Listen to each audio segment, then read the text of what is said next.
or aloud, make the affirmation, I am willing to accept the pure healing love from Saint Germain. I'm willing to accept the pure healing love from Saint Germain. I am willing to accept the pure healing love from Saint Germain.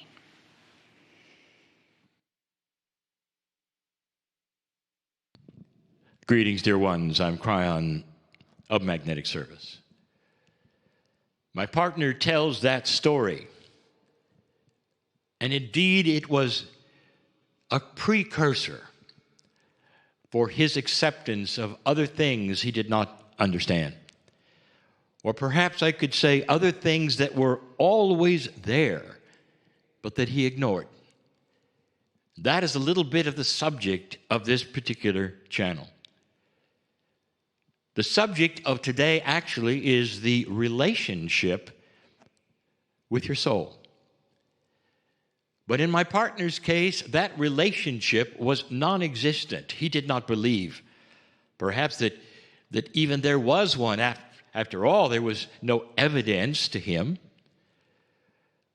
So when you spoke of things that were metaphysical, that were perhaps spiritual in a way that he had never heard before, it was not believable. But the push of having his eye troubled brought him to his knees. That is the process of so many people, and it is no longer needed. In this energy, dear ones, people are starting to make discoveries now of their own because it starts to make sense. This is a new energy. I want to talk about the relationship to your soul. There's a story that is told about how free is a human being to choose what they wish to choose without any intervention at all. And there is often debates about that freedom.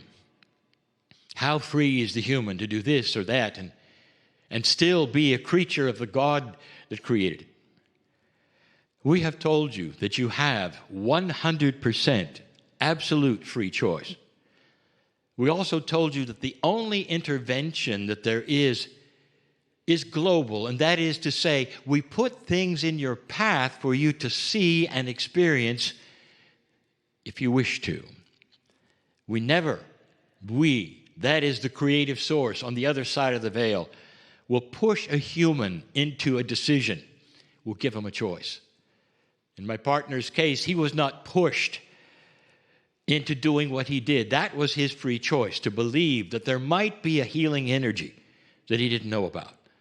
He didn't have to go there. He could have instead suffered. But instead, he had guidance from a partner who encouraged him.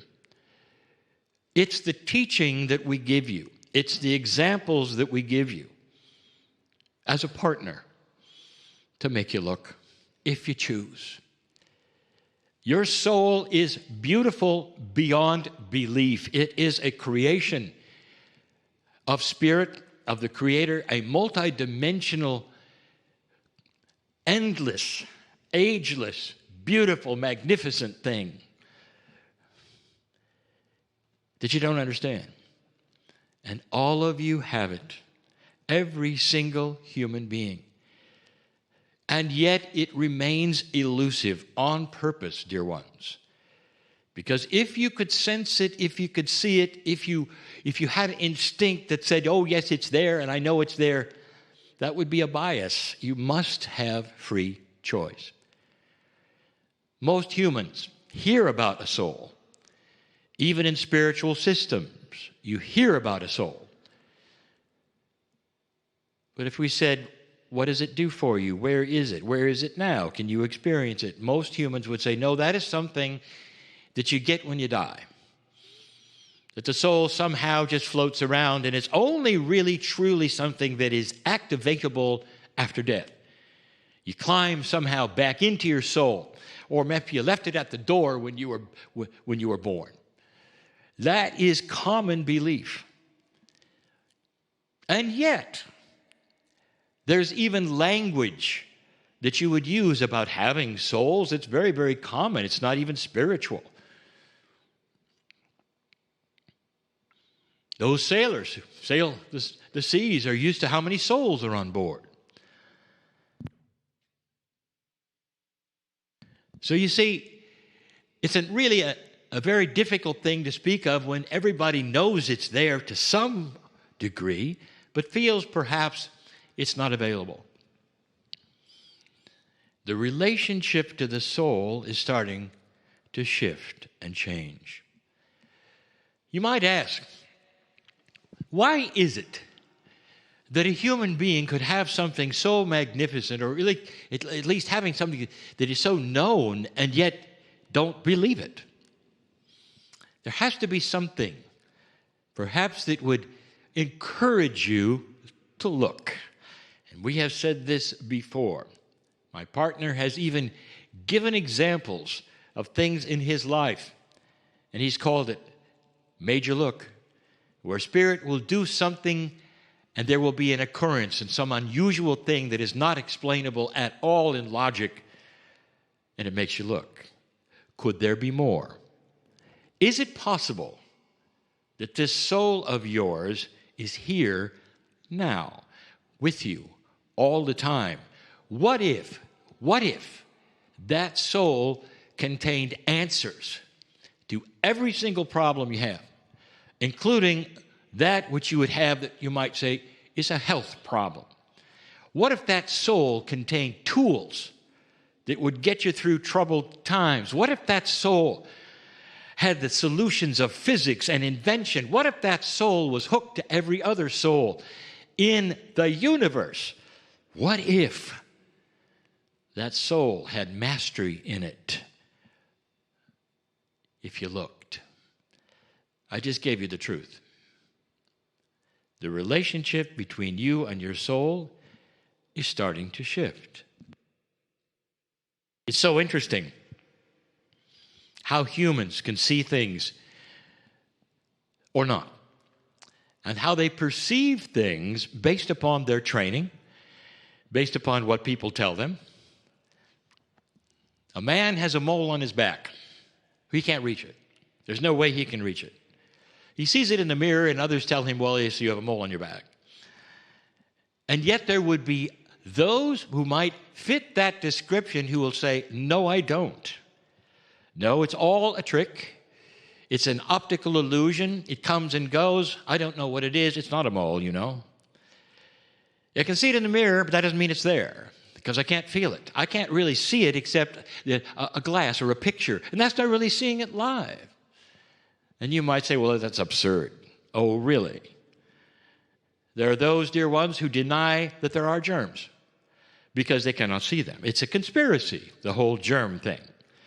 There are those who say that the earth is not round. You see, it's a conspiracy, the whole round thing. Truly, there are humans that have perceptions that nothing truly is real unless they can experience it and touch it and feel it. Photos don't matter. What other people say, proof does not matter. That is a state of mind that exists today. And these would be the ones that say, there is no soul. I want to give you something else to think about. There are many who will have a conversion experience in religion. They will be converted. But did you notice, it's not just one religion that they get converted to. Now, there are ones that have perhaps a more push to conversion. The message is out there more.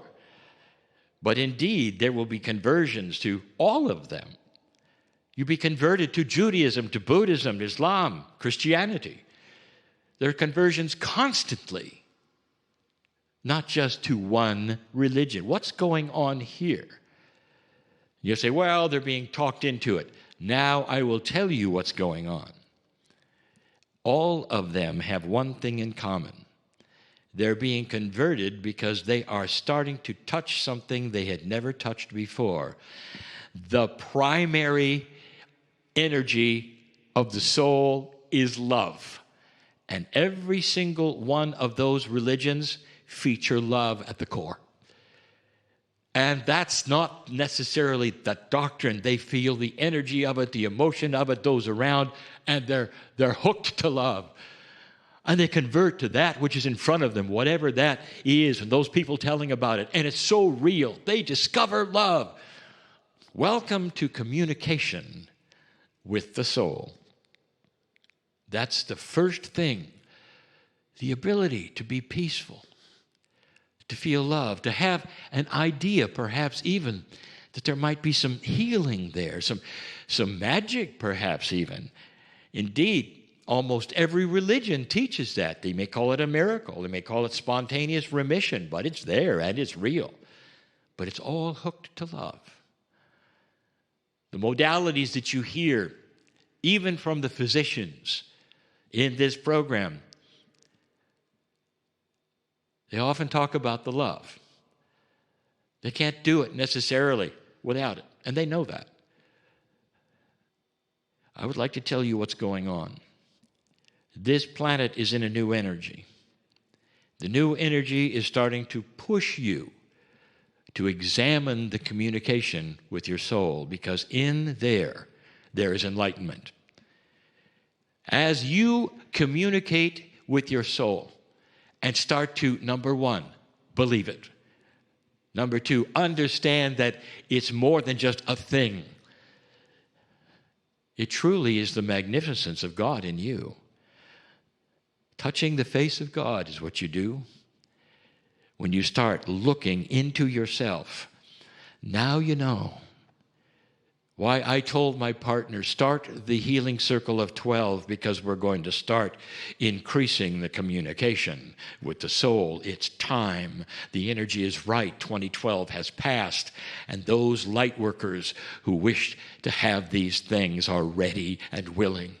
And even those of you who have done all of this spiritual work all your life are still having trouble crossing the bridge. Some of you not. Because this communication is new. It's not anything you really had before in this way. You cross the bridge. We invite you to become a partner in that multidimensional thing, meeting your soul. That relationship is starting to occur. And the first thing you feel is safety, love, and the big one, the belief that indeed healing is possible no matter what you have, no matter what is happening in your life, that these things can be corrected, rewritten, and gone from you. And that is what the soul has for you. It's magnificent, multidimensional, creates things that you could never create in 3D, and packed with love and compassion for you. Dear ones, I gave you information many, many years ago that you are dearly loved, and you are. There is a Creator who is looking at you right now and says, please, come closer and find the things that have always been there for you. Oh, there'll be more. And so it is. And allow the closeness of the message to remain with you. Feel the closeness that you have to your soul and the closeness you feel to the message of Kryon. Integrate that into the experience we move into now, where we're asking you to be more present in your body, more present in the room. And yet we can be present in the room with holding that connection to the other side of the veil. And Lee, I'm really excited. Today we have a special guest who I have personally experienced doing training courses with. And it's something unusual that most people don't even know exists. And it doesn't just exist, it's profound. Mm-hmm. And so I'm excited about presenting it to everybody. So we're talking about dental decoding, and we have the teacher and practitioner of this, Fabian Brotos. Fabian, are you there? Yes, I'm here. Wow. Thank you for having me here. And can Wonderful. Hello. Can I say that what you're going to see is he is broadcasting from Uruguay. Yes. And this is our Zoom connection. It's amazing we Yeah. can do this. I you know. love it. Yes. Yeah. So let me tell everyone about Dr. Brotos, because Fabian has been a dentist since 2000, where he received his doctorate from the University of the Republic in Montevideo, Uruguay. However, he's been teaching since 1999 in the chair of occlusion and prosthodontics of this university, and he also has a specialty in implants and orthodontics. In 2007, he started his path in biological decoding. Now, members, you might remember from Isabel. Yeah, Isabel Benarous, she was on our program doing bio-reprogramming, but her foundation of her work also was studying biological decoding. As of 2009, he studied total biology with Professor Enrique Buron, a study which he then repeated several times to perfect himself. What do we know about Enrique? Yeah, Enrique, many of you may already know, is also doing biological decoding. But here's a fun fact for you, Lee. Fabian is the dentist to Enrique. And so I love this, a beautiful story. We don't have time to share right now, but there's a beautiful story of how synchronicity works and guides us. And so Fabian had many synchronicities and dreams and stories that connected him to Enrique and to study biological decoding. But it doesn't stop there, because he went on to learn dental decoding. And since 2016, Fabian has been authorised to give training courses in dental decoding, and he's been teaching people in Uruguay, Argentina, Mexico, and the USA. So we are so pleased to be able to invite Fabian and to share his knowledge with us. And Fabian is going to tell us about, again, something that most of you haven't really heard of, dental decoding. Not only does it exist, it is profound stuff. So thank you so much for being here, Fabian. Well, thank you. Thank you for having me in your show. So I'm ready to share with all of you what dental decoding is. We are ready to hear it. Yes. So Yeah. go for it. Yeah. Well, it's a tool of self-knowledge through teeth. Let's say our psyche, it's always represented in our body. But what is the difference between things that are represented in our body and things that are represented in our teeth? Teeth is the highest level of our mentality. How do we express, how can we put an example of that? For example, if you are in the nature and there's a lion coming to you, you're going to run away because you are in danger of death. When you run away, you are running because there's a threat for your life. But if you are running and you think while you're running that the nature is treating you, this is another layer of mental interpretation of this thing that is happening in this moment. The fact that the lion is running to you. You are in a level of interpretation of that relation with the lion. In this case, betrayal. So always that we are experiencing something in our life, we have the biological level, which is the problem of the treatment of my life, but you have a subjective aspect of that. For example, betrayal, or there's an injustice of the nature. I don't know. We have 32 different ways of experiencing relations. In the teeth, in the 32 teeth that we have, there are all the aspects of relations in our life. Relations with everything, with our family, with our couple, with the world, with ourselves. And those 32 levels of relations are in our mentality, in this layer that is over the biological interpretation of the things. that higher level of interpretation is the one that we can see in teeth. That's why teeth are a self-knowing tool. So it's very profound because it doesn't show what happens in our life. It shows how we live things that happen in our life. It's always an interpretation, and that interpretation has, of course, all the influences of our tree of the people who was before us. So dental decoding is a very exact tool to understand what's happening in our life. For example, each quadrant, the upper right, upper left, each quadrant have a different signification because they have different symbology in our body. And each teeth has a different signification and a different dynamic of interpretation.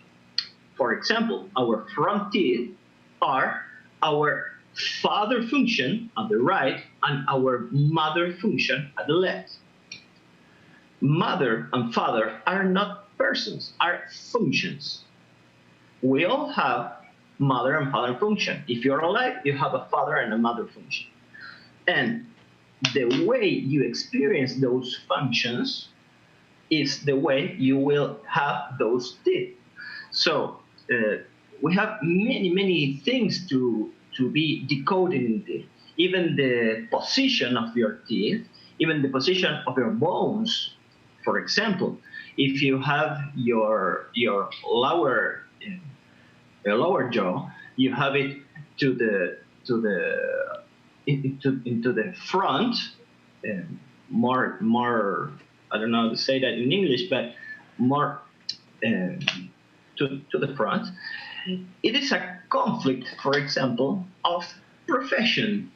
People with conflicts of profession, they have a history in their family of somebody who couldn't follow their wishes. For example, there's a father who's a doctor, and the son don't want to be a doctor. Maybe he wants to be a dancer, but he must be a doctor because his father function is very, very strong and doesn't allow him to be a dancer. So if he don't follow his dreams, the son of this guy will have his lower jaw to the front, for example, and this can be inherited.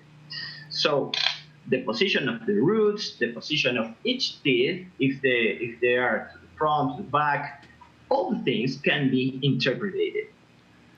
Many things you can see. If you don't have a teeth, if you have a genetic missing tooth, or whatever you can see in the mouth, can be interpreted. There's a code, there's a secret code that can be interpreted. So it's a very fast way of getting into a conflict which is there. It's written in your mouth. In your mouth, we can see the history of the pains of your ego, not the pains of your spirit, because spirit cannot be damaged, but your ego can, because your ego lives in duality. So those pains, those conflicts are written in your tooth. Remember, relational conflicts, always relational conflicts. Can I ask a question? Fabian, and I said I probably wouldn't, but I'm really interested. You mentioned the two front teeth. Yeah. And the mother and the father. We know people who have a separation, a little gap, you might say, in those teeth. Is that significant? What would that mean to you? Yeah, that's significant, because that gap means that the clan of the father and the clan of the mother were separated. But not from that person who's carrying that gap, that separation. It's in the past. It's in the tree, in the genealogical tree. but this gives that person what we call reactional instinct. That means that you reaction without thinking in a certain way to certain kind of relations. Because when you have those separation, it puts equilibrium to your life. Because when you have father and mother together, there was conflict. So it's better to have them separated. The same things happen with any gap between any teeth, because we have many different teeth, many different groups of teeth that they mean different things to many different areas of our lives. For example, direction in our lives are seen in the canines, in the lower canines, for example. And many times, if you have a conflict in your lower canines and you fix them, maybe after that you will have a conflict in your knees, because your knees are also some kind of direction conflict in your life. So we have to understand that all the energetical fields, acupuncture fields, are represented in our teeth. Even when you have cavity, we know through dentists that cavities are because of sugar and because of some biological things that happen in your microbes in your mouth. But now we know that cavities are impossible if you don't have a depolarization, an electric depolarization of the crystals of your teeth. Because your teeth are crystals. They are not bone, they are not keratin, they are crystals. They are like quartz. And we know that crystals have they have polarity. And if you have polarity, you have information. It's like a computer that they save information through this duality, through binary code. So each teeth have thousands and thousands and thousands of crystals who have polarity, and that polarity changes because of our conflicts who reach certain level of intensity, which if they reach that level, they will change that polarity. And if that polarity changes, a cavity will be formed in your teeth. So to form a cavity, you need sugar, you need the microbes, I don't know how to say that, but you need the depolarization. You need the three things. When that happens, you can see a cavity and you can decode a cavity. For example, a cavity that you have in your lower first molar, your lower left first molar, the occlusal cavity you have there, it's a cavity of recognition, a lack of recognition, for example. When you have a cavity in your, for example, in between your front teeth, Lee, you were talking about the front teeth. When you have a cavity in them, it's an actual conflict, because cavities means actual conflicts that are living the person in this moment of their life. This is a conflict between father and mother function. It depends of which tooth has the cavity, because if it's the tooth of father, it's my interpretation that father should change the way he deals with that relation with mother. If the cavity is in the left incisor, which is mother function, is that my interpretation says that I think that mother should change the way she deals with that relation, because cavities are a feminine adaptation. Feminine is that you change yourself. Masculine adaptation is that you change things outside of you. That's why we say that cavities are a feminine adaptation to an actual conflict. It's not like when you have a gap between the teeth that are a conflict of my transgenerational tree. It's something that comes with my genealogy. When you have a cavity, it's your conflict. Yeah. For example, if you have problems in your gums, everything that surrounds your teeth are problems in the relation with yourself.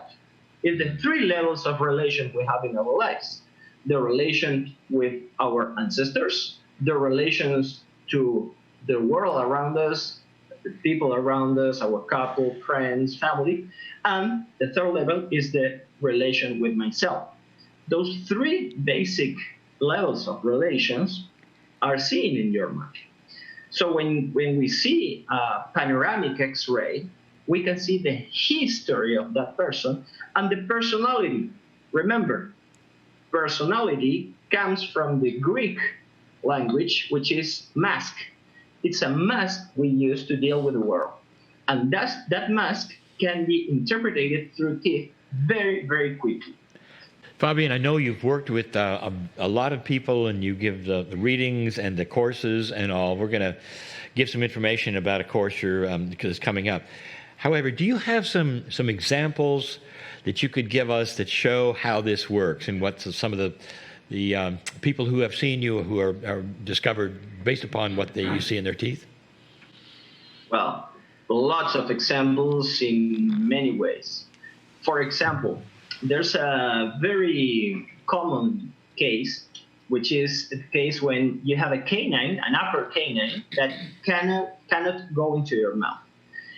It means that canine is included into your gums, into your bone.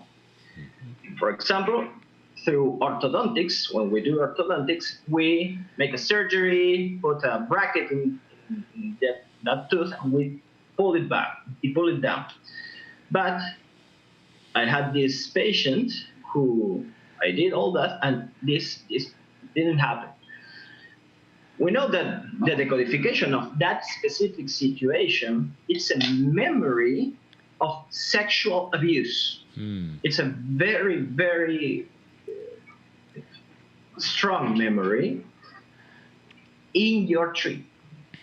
But if it's not conscious, you will have that adaptation, because that specific tooth speaks about some submission, about all the ways you deal with submission. So that teeth doesn't go out in your mouth. When that specific patient, her name is Noelia, he went to talk with her mother, and she told her that she was abused when she was 10 years old, and things were in the place that should be. In just one day, this canine came down with the help of orthodontics. But we were doing that 3 months and nothing happened. With just 1 day of talking with her mother, the canine came down, because consciousness is the thing that make all the things work. Of course, it's a combination between orthodontics and consciousness, because we need to make some space for that canine. But it was very fast when she could speak about the pain of her mother that also was a secret. So, Fabian, because you do a lot of work with orthodontics and you've just described the conflicts that we have, which can be ancestral, they can be active, or they can be around the world, what do you think about dentistry that is being done without knowledge of the conflicts? Are we making it worse by fixing all our teeth to make them perfect, when the teeth are giving us a story that we can analyze if we have the tools of what you're telling us? So is there damage that can be done in orthodontics without looking at the conflicts? Yeah, when you fix things without consciousness, like happens in any field of medicine, you are putting the person in unconscious stress. That person will have what we call an emotional loop, depending on what was fixed without consciousness. That's why we do dentistry, all the normal dentistry, but with this information, because things should be campaigned with consciousness. We are not robots. We are not things to be. We don't have parts to be changed. We are human beings. We have an emotional and a spiritual field that should be understood before doing the mechanical things. So it's very important to do all things together. The normal dentistry with consciousness. This is very important. But dental decoding many times is not just to fix teeth, or maybe you don't have a teeth to fix. But through dental decoding, you can reach levels of your consciousness that were hidden. So it's very, very profound, the levels you find. Well, Monica, you did a session of dental decoding, and you could see some things that maybe they are unconscious. So it's very profound, and it's very fast. So I don't know if that answers your question. Absolutely. And Lee and I are both loving when you talk about the inclusion of consciousness, because this is the message of Kryon and is the teaching of everything Kryon has been saying for years, that consciousness controls our biology. And now what I'd like you to share, because you are a master at this, in giving an example where, okay, we identify conflict, how do we then resolve it with our subconscious using ceremony or acts or symbolism? Because you are great. Some of your assignments that you gave to me after my personal reading are things that will settle the conflict. And I'd love you to share that with our audience. Well, the thing is, everything in our psyche and psychology is through symbolism. Why our psyche uses symbolism? It's because it means that it shows a sense, it shows a direction to follow. So when you have a conflict and you decoded that conflict in your life, this means that you have information recorded in your subconscious. When you make it conscious, you need to record new information to have new ways of reacting to those kinds, to that kind of relation. The way of recording new information is, for example, through symbolic acts. Symbolic acts uses many different things in our life that we can do with emotion to change that information. So we need to do a symbolic act with more or less the same kind of emotionality to record new information. So, for example, many times if you have a conflict with somebody who is dead, you can go to the cemetery and do certain things, talking, because when you talk, you create, to change the way you are looking at that conflict. You can change the point of view. There's nothing happening outside of you. What you are changing is the way you deal with that. And for example, you go there and talk, or maybe you write a letter, you burn it, and then those shades you can put them into a plant, doing some kind of things who are recording new information.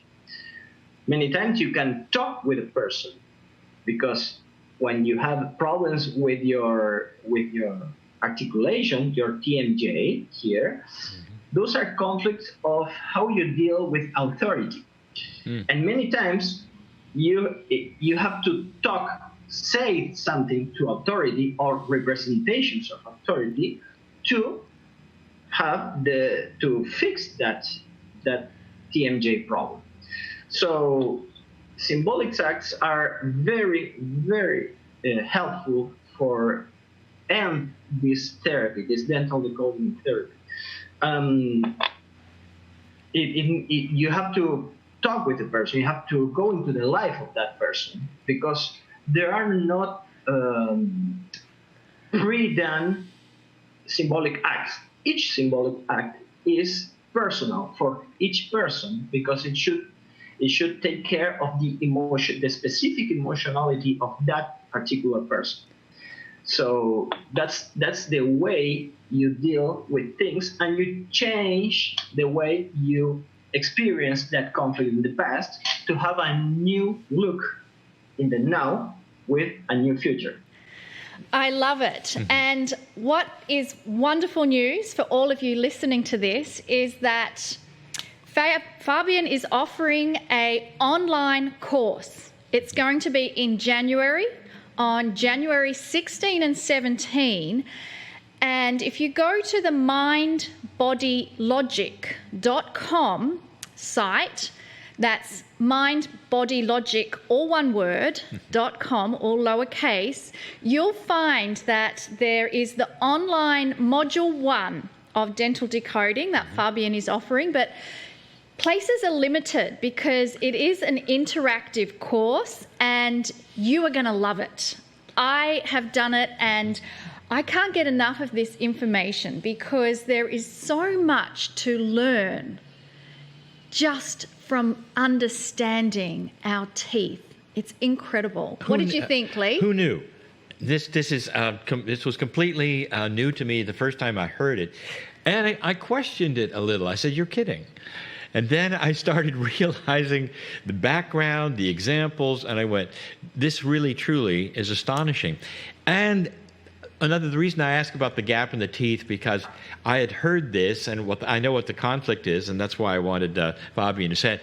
And I know people who have that gap, and those conflicts are obvious. Yeah. And so it was really, really interesting. You know what? We are out of time, my friend. Is there anything you would like to say to our members just before we close? Just thank you for this opportunity to show what dental decoding is to the world, and just thanks to the synchronicity who bring me to you. So thank you, and sorry for my English. No, in fact, I wanted to say to you, thank you for speaking English, and we understand. It's not your first language, and you're doing such a great job. You're just really, really great.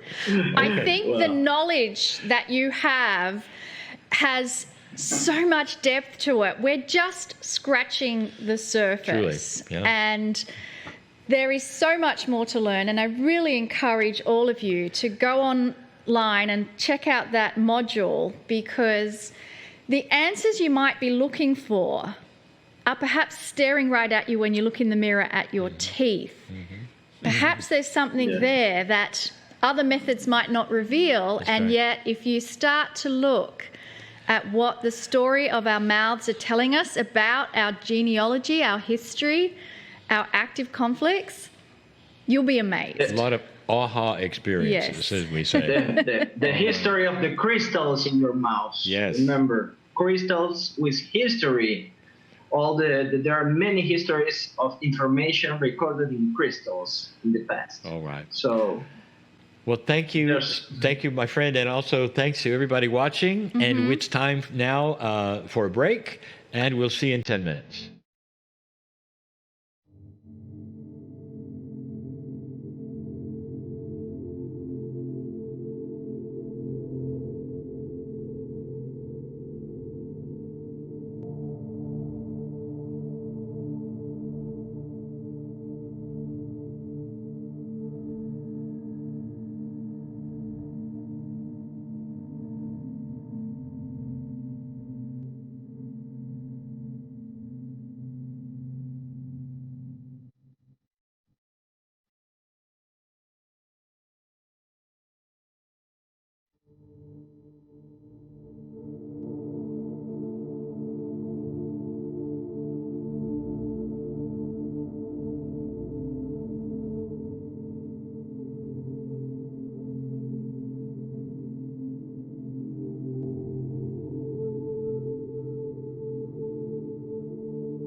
Welcome back, everyone. I hope you enjoyed your break. You know, just listening to Fabian, who would have thought